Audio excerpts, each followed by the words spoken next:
Welcome back, students.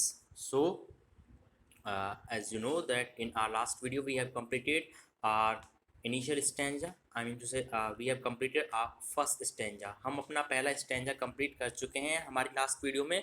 अब हम बात करते हैं हमारे नेक्स्ट stanzas के बारे में. और एज यू ऑल नो कि हम लोग जो बात कर रहे हैं वो हमारी थर्ड पॉम की बात कर रहे हैं जिसका नेम है रेन ऑन द रूफ. और उसका फर्स्ट स्टैंजा हम लोग कल क्लियर कर चुके हैं और उसमें हम लोगों ने ये देखा था कि जो हमारे जो पॉइंट हैं जो कि हैं कॉटिस किने जिनका नेम है वो ये बता रहे हैं कि जब मेरे घर पे या मेरे छत पे उन्होंने कहा था, एक कॉटेज का एग्जांपल लिया था, मतलब कुटिया, मतलब एक छोटे से घर की बात की और चैम्बर बेड के बारे में उन्होंने बताया. तो जब मैं अपने घर के एक छोटे से कमरे में बेड पर लेटा होता हूँ और मैं अपने पैरों के बीच में अपने तकिए को कसकर या दबा करके रखता हूँ या तकिए को अपने सीने से लगा करके रखता हूँ, उससे मुझे अच्छा फील होता है. और उसके साथ साथ उस समय मुझे और ज़्यादा अच्छा फील होता है जब क्या होती है, पैटर साउंड आती है. पैटर साउंड मतलब टप टप की आवाज़ आती है, पानी के टपकने की आवाज़ आती है. और वो कब आती है? वो तब आती है जब आसमान में स्टारी, मतलब आसमान जो कि तारों से भरा हुआ आसमान है, उसमें अचानक से क्या होता है, जब काले काले नमी भरे हुए बादल आ जाते हैं या फिर बारिश वाले बादल आ जाते हैं. और उस समय जो ये उदासी भरा अंधेरा है वो किसके रूप में रोता है? वो उस वर्षा के रूप में, या वर्षा जिस तरह से रेन ड्रॉप्स होती हैं तो वर्षा के आंसुओं के रूप में जब वो बड़े प्यार से रोता है. तो उस समय मैं अपने छोटे से घर में अपने कहते हैं ना, अपने एक रूम में, जो मेरा बेडरूम है, उस बेडरूम में मैं अपने शयन कक्ष में तकिए को दबा करके या फिर तकिए के साथ जब उस बारिश की टप टप की आवाज़ को सुनता हूँ लेट करके, तो वो मुझे बहुत ही ज़्यादा क्या देती है, खुशी देती है, या बहुत ही ज़्यादा आनंददायक मुझे लगता है. ऐसा बताया जा रहा है फर्स्ट स्टैंजा में हमारे पॉइंट के द्वारा. अब हम स्टार्ट करने वाले हैं हमारे सेकंड स्टैंजा को. तो आप लोग देखने वाले हो कि सेकंड स्टैंजा में हम लोग क्या देख रहे हैं. तो I think we should start. तो सेकंड स्टैंजा को हम लोग शुरू करने वाले हैं.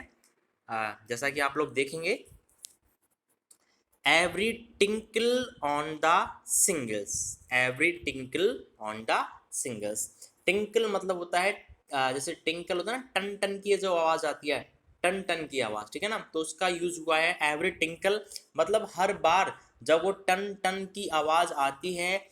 And SHINGLES, singles. सिंगल्स का मतलब होता है जैसे कि छत पर हम यूज़ करते हैं ना, जैसे कि कोई भी, जैसे कि एज ए टाइल होता है या लकड़ी की टाइल की तरह होता है, या तख्ते होते हैं, जिस तरह से तख्ते होते हैं ना छत पर जब हम प्रयोग करते हैं लकड़ी के तख्ते, तो उन पर जब वो बूंद आकर के गिरती है तो वो जो टन टन की आवाज़ आ रही है, वो उस चीज़ के बारे में बताया जा रहा है. Has an echo in the heart. Has an echo. Echo का मतलब होता है गूंज आना, किसी चीज़ की गूंजना, किसी चीज़ का गूंजना या प्रतिध्वनि आता. जब भी कुछ बोलते हैं तो उसके बदले में कुछ और सुनाई देता है साथ ही साथ, तो वो होता है गूंजना, ठीक है ना. तो वो एक साइंस का एक, मतलब एक तरह से साइंस का एक रूल है. तो इको मतलब गूंज आती है, और वो गूंज कहाँ आती है, वो ऐसा लगता है कि जैसे कि वो आवाज़ है वो कहाँ गूंज रही है, मेरे दिल में गूंजती है. Echo in my heart. वो गूंज सुनाई देती है मुझे मेरे दिल में. एंड 1000, और लगभग कई सारे, मतलब हजारों. ड्रीमी. ड्रीमी मतलब सपनों से भरा हुआ, या स्वप्न जैसे, मतलब full of dreams. Fancies. FANCI. Fancy. Fancy मतलब इमेजिनेशन, और फैंसीज मतलब इमेजिनेशंस. इमेजिनेशंस मतलब कल्पनाएं होना, मन ही मन में अच्छी अच्छी सुंदर सुंदर या स्वीट इमेजिनेशंस का आना, अच्छी अच्छी कल्पनाओं का आना दिमाग में. ये सारी ड्रीमी सपनों से भरी हुई, या मतलब फैंसीज कल्पनाएं आने लगती हैं. बहुत अच्छी हजारों कल्पनाएं मेरे दिमाग में आती हैं, या हजार तरह के नए नए अच्छे अच्छे थॉट्स मेरे दिमाग में आते हैं जब इको, मुझे फील होता है कि वो इको गूंज है जो वो कहाँ हो रही है, जैसे कि वो गूंज मेरे दिल में ही हो रही है. जब जब every tinkle on the single, जब उस छत पर, या छत पर जो लकड़ी का तख्त है या तख्ता है या लकड़ी की जो टाइल्स लगी हुई हैं उस पर जब आकर के पानी की बूंद गिरती है तो वो जो टिंकल साउंड आती है, टन टन की जो आवाज़ आती है, ऐसा लगता है वो आवाज़ सीधी मेरे दिल में आ रही है, मेरे दिल में से एक गूंज सुनाई देती है, मेरे दिल में एक गूंज उठती है ना। और दिल में जब वो गूंजती है तो उसके साथ साथ मेरे दिमाग में बहुत सारी ड्रीमी फैंसीज, कई तरह के सपने या कई तरह की फैंसीज मतलब इमेजिनेशंस मेरे दिमाग में आती हैं। Into busy being start, into busy being start, और ऐसा कह सकते हैं कि मैं अपने आप को बहुत ज़्यादा व्यस्त रखना, into busy being start, busy रखना मैं शुरू कर देता हूँ या बिजी हो जाती हैं। एंड 1000 रिकलेक्शंस, रिकलेक्शंस का मतलब होता है किसी भी चीज़ की याद होना, रिकलेक्शंस मतलब एक तरह से कहते हैं हम मेमोरीज होना, ठीक है। अब भाई मेमोरीज आने लगती हैं एंड 1000 रिकलेक्शंस, और हजारों तरह की मेमोरीज यादें मेरे दिमाग में आने लगती हैं। इनटू बिजी बीइंग स्टार्ट, और मैं मतलब मेरा दिमाग धीरे धीरे बिजी होने लग जाता है या मैं अपने आप को बिजी रखने लग जाता हूँ। And weave, WEAVE, weave, weave का मतलब होता है बुनना, ठीक है ना। वीव मतलब ताना बुनना, मतलब कुछ इस तरह से, मतलब जैसे कहते हैं ना कुछ एक बुनना मतलब एक नए थॉट्स का आना, नई क्रिएशन का आना या कुछ नया दिमाग में आना। वीव बुनते हैं their air threads into woof, तो वीव मतलब बुनते हैं और थ्रेड तो मतलब आप जानते हो धागे, एयर थ्रेड्स मतलब हवाई धागे, हवाई धागे, धागे हैं लेकिन किसके रूप में है, हवा के रूप में। इनटू वूफ, वूफ का मतलब भी दोबारा से वही हो गया, ताने बाने बुनना या कुछ मतलब एक तरह से नए नए थॉट्स आना। तो जो पॉइंट हैं वो ये बताना चाह रहे हैं कि जब ये सारी चीज़ें होती हैं या फिर ऐसी सिचुएशन आती है जब वो इस तरह की बारिश होती है तो 1000 रिकलेक्शंस, हजारों तरह की यादें, weave their air threads into woof, मतलब हजारों तरह की इमेजिनेशंस में मैं व्यस्त हो जाता हूँ, मेरे दिमाग में आती हैं, और वो आई और कभी वो ऐसा लगता है कि वो सभी के दिमाग में आती हैं। और उसके साथ साथ वीव देयर एयर थ्रेड्स, ऐसा लगता है हवा रूपी धागों से वीव, वो मतलब यादें हैं वो ताने बुनती हैं अपने, या ताना बाना बुनती हैं या नए नए रूप वो धारण करती हैं। एज आई लिसन, जैसे ही मैं सुनता हूँ, टू द पैटर, जैसे ही मुझे सुनाई देती है, क्या सुनाई देती है, पैटर, पैटर मतलब वो टप टप की आवाज मुझे सुनाई देती है। Of the rain on the roof, या of the rain upon the roof, और वो टप टप की आवाज किसकी आती है, ऑफ द रेन बारिश की आती है, अपॉन द रूफ कहाँ पर, छत पर। तो अब एक बार थोड़ा ज़रा और देखते हैं, वैसे तो आई होप आपको समझ में आ गया होगा लेकिन एक बार दोबारा से देखते हैं। तो देखें ज़रा, एज आई लिसन, जैसे ही मुझे सुनाई देती है, as I listen to the patter, उस टप टप की आवाज़ को मैं सुनता हूँ, वो कहाँ पे आती है, ऑफ द रेन बारिश की आती है, अपॉन द रूफ किसके ऊपर वो बारिश होती है, छत के ऊपर होती है। और ये बताया गया है एवरी टिंकल, और जब वो हर एक बूंद आकर के टन टन वो बजती है, ऑन द सिंगल्स, मेरे छत के ऊपर क्या ऊपर आकर के गिरती है, या मेरे छत के ऊपर जो टाइल लगी हुई है या जो तख्ता है, मतलब वो एक तरह से पानी टपकने की आवाज़ है, वो उस पर टपक रहा है, पानी पानी की बूंदें उसके ऊपर टपक रही हैं। हैज़ एन इको, और क्या आती है, एक गूंज मुझे सुनाई देती है, और मुझे ऐसा लगता है कि वो जो गूंज आ रही है ना वो सीधा मेरे कहाँ से निकल के आ रही है, या वो आवाज़ मेरे कहाँ से कहाँ तक पहुँच रही है, कहाँ से निकलती है, ऐसा लगता है मानो दिल में से ही, मेरे दिल से वो गूंज निकल के आती है, मतलब बहुत ही हैप्पी वो अपने मूड को यहाँ पर शो कर रहे हैं। एंड 1000, और ये भी बता रहे हैं कि हज़ारों तरह की ड्रीमी फैंसीज, ड्रीमी फैंसी मतलब मैं अपनी कल्पनाओं में खो जाता हूँ, मैं अपने सपनों में खो जाता हूँ। इनटू बिजी बीइंग स्टार्ट, और मैं धीरे धीरे क्या हो जाता हूँ, व्यस्त होना शुरू हो जाता हूँ। एंड 1000 रिकलेक्शंस, और यही बता रहे हैं कि हजारों यादें मेरे दिमाग में आ जाती हैं, और वो हजारों यादें एयर थ्रेड्स हवा रूपी धागों में ताना बाना बुनना शुरू कर देती हैं। ताना बाना या थ्रेड्स है या एयर थ्रेड्स है या जो वीव आया है वूफ आया है। कहने का मतलब ये, जब वो बारिश हो रही है तो हर एक जब वो पानी की बूंद गिरती है तो वो जो गूंज है वो मेरे दिल तक सुनाई देती है, और उसके साथ साथ मेरे दिमाग में कई सारी या कई हज़ारों कल्पनाएं मेरे दिमाग में आने लगती हैं, कई हज़ारों विचार मेरे दिमाग में आने लग जाते हैं। लेकिन अभी तक पॉइंट ने ये अभी तक क्लियर नहीं किया है कि वो जो कलेक्शंस है, रिकलेक्शंस हैं, वो जो मेमोरीज हैं, वो किससे रिलेटेड आ रही हैं। ठीक है, तो उसके बारे में हमें पता चलने वाला है थर्ड स्टेंजा में। आई होप फर्स्ट और सेकंड स्टेंजा आप लोगों को क्लियर हो चुका है। फर्स्ट स्टेंजा में वो बता रहे थे कि जब मैं अपने कमरे में सोया होता हूँ। सेकंड स्टेंजा में वो बता रहे हैं कि जब वो इको सुनाई देती है, गूंज सुनाई देती है, तो मेरे दिमाग में बहुत सारे विचार आते हैं। अब थर्ड स्टेंजा में देखते हैं कि वो हमें क्या बताना चाहते हैं। We are going to start our third stanza, देखेंगे जरा।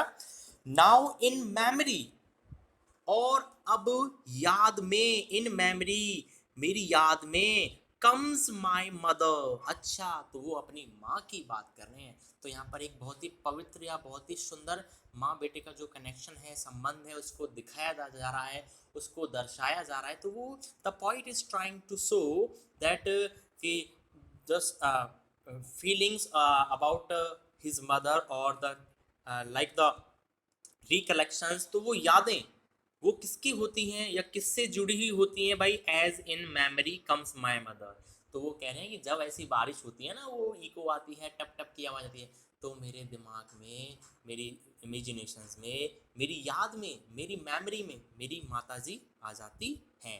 As she used in years agone, as she used in years agone, जैसा कि अगॉन, अगॉन का मतलब होता है पास्ट टाइम, काफ़ी लंबे समय या काफ़ी पहले बीता हुआ समय। तो जिस तरह से अगॉन काफ़ी समय पहले, सी यूज्ड इन ईयर्स अगॉन कहते हैं कि अब मेरी याद में मेरी माँ उस प्रकार से आती हैं जैसे कि पिछले कई सालों से। आगे और थोड़ा कंप्लीट करने वाले हैं, तो डेफिनेटली आपको जो इसका अर्थ है वो और अच्छे से क्लियर होने वाला है। ठीक है ना, देखें जरा। As to regard the darling dreamers, to regard, ठीक है ना। रिगार्ड मतलब, यहाँ पर रिगार्ड का मतलब है किसी भी चीज़ को, किसी भी व्यक्ति को क्षण भर के लिए, फॉर अ मोमेंट आप उसे रियलाइज करते हो, आप उसे देखते हो। To regard the darling dreamers, ठीक है ना। डार्लिंग मतलब जो आपका बहुत ही ज़्यादा प्रिय होता है, जैसे कि हम सभी को अपने भाई बहन या हमें अपने माता पिता बहुत ही प्रिय होते हैं, तो वही डार्लिंग का मतलब यहाँ पर मैं अपनी माँ के लिए कह रहा हूँ, डार्लिंग ड्रीमर्स, ठीक है ना। तो वो मतलब बहुत ही प्रिय या बहुत ही सुंदर सुंदर। ड्रीमर्स, ड्रीमर्स मतलब जो सपने देखने वाले होते हैं। ड्रीम मतलब सपना, और ड्रीमर्स मतलब सपने देखने वालों के। ड्रीमर्स, E-R-E, इसको हम कहते हैं एर, क्या कहते हैं, air, air, air, E-R-E, air, इसका मतलब होता है पहले। ठीक है, क्या होता है, पहले, इसे कहते हैं एयर, इसे बोलेंगे एयर। तो ere she left, ere she left them till the dawn, उससे पहले क्या, उससे पहले ये कि सी लेफ्ट टिल देम या देम टिल द डॉन। तो जो मतलब सपने मेरी माँ की, मेरी माँ मेरी यादों में आती थी, और काफ़ी सारे पहले मतलब काफ़ी सालों पहले की बात मैं बता रहा हूँ, जिस तरह से मैंने अपनी माँ के साथ अपनी जो क्वालिटी टाइम स्पेंड किया, या मेरी माँ से जुड़ी हुई मेरी यादें हैं। To regard the darling dreamers, तो जिस तरह से कहते हैं ना, ड्रीमर्स मतलब सपने देखने वालों के लिए, क्षण भर के मतलब क्षण भर के लिए देखने के लिए आया करती थी, मतलब वो मुझे देखने के लिए आया करती थी। एंड सी लेफ्ट देम, और वो छोड़ दिया करती थी, चली जाया करती थी, या मेरे सपनों में से निकल जाया करती थी। टिल द डॉन, कब तक, DAWN, डॉन, डॉन का मतलब आप जानते हो, हम उषा काल की बात करते हैं, ठीक है ना, मॉर्निंग का जो टाइम होता है, टिल द डॉन। तो उस सुबह तक वो फिर मुझे छोड़ करके चली जाया करती थी, कहाँ से, सपनों में से। ओ ओ I feel her fond look on me, and as I list, LIST, list, list का मतलब है यहाँ पर लिशन, सुनना, to this refrain, REFRAIN, refrain. Refrain का मतलब भी यहाँ पर हम कह सकते हैं like a sound that is created through rain, ठीक है ना।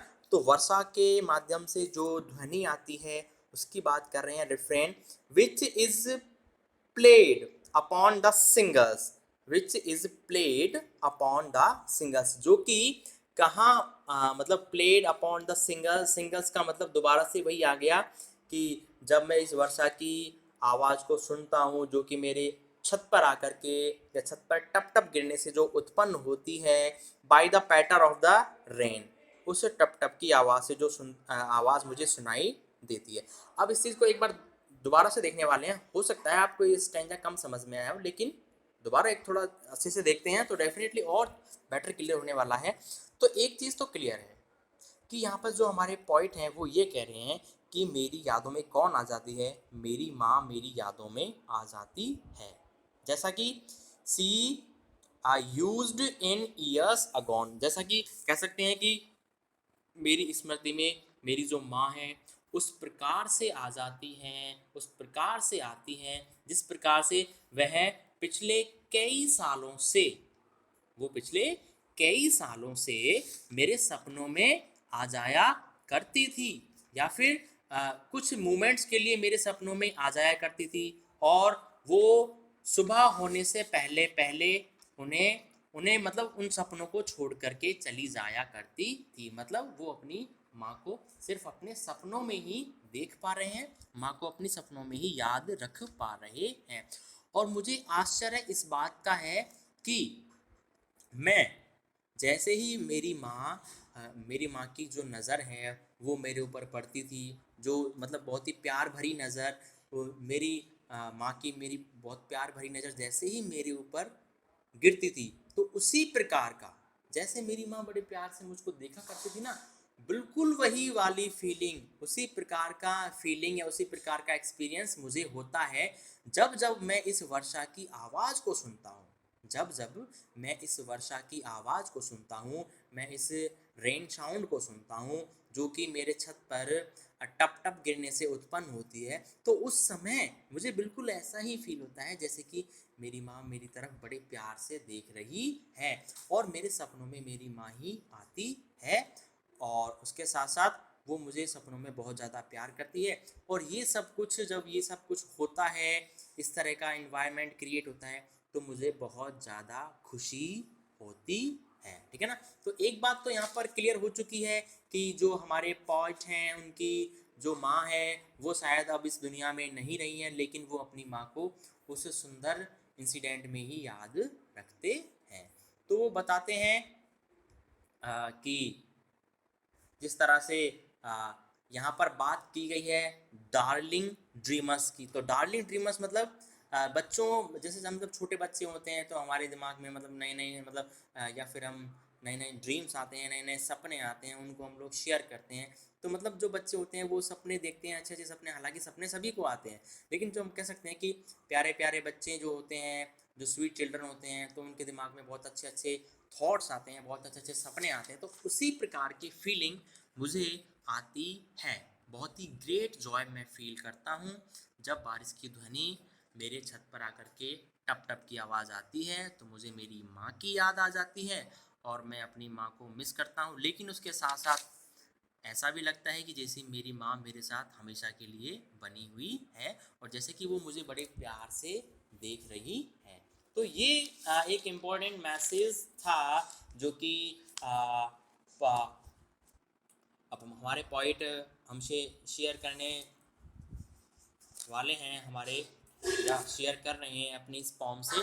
तो वो बताते हैं कि उनका जो प्यार है वो अपनी माँ के लिए कैसा है, बहुत ही, ठीक है ना, ही हैज़ एक्सट्रीम लव, बहुत ही गहरा प्यार है कवि का अपनी माँ के लिए। इसीलिए तो जब भी कोई अच्छा मूवमेंट आता है, जैसे कि बारिश का होना या टप टप की आवाज़ आना, तो अचानक से उनके दिमाग में वही सपने ताने बाने बुनने लग जाते हैं, जो वो सारी यादें उनके दिमाग में आती हैं जो कि उन्होंने अपनी माँ के साथ शेयर की थी, या अपनी माँ की याद उनको आने लग जाती है। तो इस तरह से वो अपनी खुशी को जाहिर करना चाहते हैं और वो कहते हैं ऐसा लगता है कि मेरी माँ की बड़ी प्यार भरी नज़र मेरे ऊपर पड़ रही है।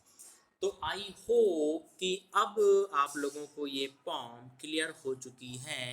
रेन ऑन द रूफ, बारिश होती है छत पर तो मुझे मेरी माँ की याद आ जाती है, बहुत अच्छी यादें आ जाती हैं और मैं अपने चैम्बर बेड में लेटा हुआ होता हूँ और पूरी रात भर मेरी माँ मेरे सपनों में आती हैं या कुछ मोमेंट के लिए आती हैं टिल द डॉन, और डॉन तक वो मुझे छोड़ करके चली जाती। तो कह सकते हैं कि इस पॉम में पोइट ने अपने और अपने माँ के बीच में जो एक्सट्रीम लव है उसको रिप्रेजेंट किया है या उसको शो किया है। तो आई होप बच्चों आपको पॉम काफ़ी अच्छे से क्लियर हो चुकी है, समझ में आ चुकी है। और यदि एक बात भी कहना चाहता हूँ, यदि आपको अगर कोई भी कन्फ्यूज़न है तो आप हमें कमेंट कर सकते हैं और कमेंट्स करके आप हमें डेफिनेटली बता सकते हैं, ठीक है ना। तो इस तरह से हमारी पॉम कंप्लीट होती है, तीनों स्टेंजा हमारे कंप्लीट हो चुके हैं और आप लोग पॉम को दोबारा से बहुत अच्छे से पढ़ने वाले हो। वर्ड मीनिंग्स को नोटबुक में ज़रूर नोट कर लीजिए, है ना। और फिर हम मिलते हैं अब आपसे कल क्वेश्चन आंसर्स के साथ। इस फॉर्म के क्वेश्चन आंसर्स के बारे में हम क्लियर करेंगे तो चीज़ें आपको बहुत और भी अच्छे से क्लियर होने वाली है। हालांकि मुझे नहीं लगता कि अब आपको कोई भी डाउट होगा, आपको फॉर्म बहुत अच्छे से समझ में आ चुकी है। तो अब हम आपसे मिलते हैं कल। Okay, bye bye.